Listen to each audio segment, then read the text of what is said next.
Islamabad high court ने cipher case की jail में समाअत के खिलाफ चेयरमैन पाकिस्तान तहरीक-ए-इंसाफ (PTI) इमरान खान की दरख्वास्त निमटा दी। इस्लामाबाद हाई कोर्ट के चीफ जस्टिस आमिर फारूक ने दरख्वास्त निमटाने का फैसला सुनाया। चेयरमैन PTI की दरख्वास्त किस बुनियाद पर निमटाई गई, तहरीरी फैसले में वजूहात सामने आएंगी।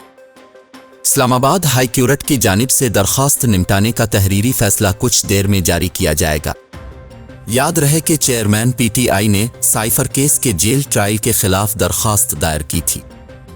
आज चेयरमैन PTI की जानिब से सरदार लतीफ़ खोसा अदालत में पेश हुए और साइफर केस को झूठ और बेबुनियाद करार देते हुए कहा कि साइफर केस में सीक्रेट एक्ट का सेक्शन 5 लागू ही नहीं होता। लतीफ़ खोसा का कहना था, साइफर अमेरिका में तैनात पाकिस्तानी सफ़ीर असद मजीद को दिया गया, जिसे वज़ारत ख़ारजा ने डिक्लासिफाई किया और जो इस वक्त वज़ारत ख़ारजा में मौजूद है।